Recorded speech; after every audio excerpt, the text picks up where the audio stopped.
Punctuate the following म्हणजे इथे आपल्याला पंक्च्युएशन मार्क्स द्यायचे आहेत. आता आपल्याला हा प्रश्न मार्च 2022ला विचारला होता.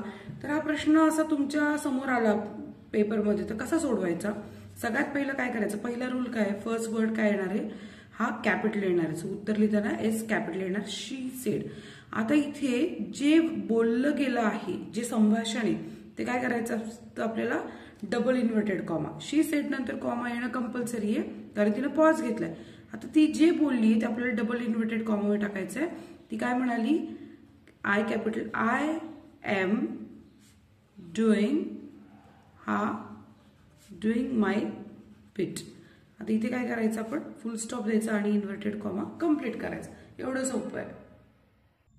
सेकंड जे सेंटेन्स आहे, he asked the bird what are you doing. Okay, हे वाक्य कसं सोडवणार? पहिलं जे आहे अल्फाबेट कॅपिटल, ही आस्क्ड. आता नेमका कॉमा आणि इन्व्हर्टेड कॉमा द बर्डच्या आधी द्यायचा का द बर्ड नंतर द्यायचा?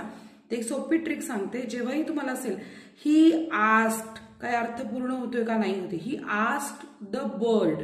ओके, हे सगळं तसंच्या तसं घ्यायचं, कारण त्यांनी पक्षाला विचारले. आता जे विचारले ना ते आपल्याला डबल इन्व्हर्टेड कॉमामध्ये द्यायचंय. ओके, आणि डबल इन्व्हर्टेड कॉमामध्ये सुद्धा आपल्याला इथे हा डब्ल्यू कॅपिटलच येणार आहे. What are you. आता इथे जो व्हॉट आर यू डुईंग हा काय आहे? हा प्रश्न विचारलेला आहे. तर प्रश्नानंतर काय येतं? क्वेश्चन मार्क कंपल्सरी येतो आणि मग येतो इन्व्हर्टेड कॉमा. ठीक आहे, अशा प्रकारे उत्तर इथे लिहायचं. आलं असेल लक्षात?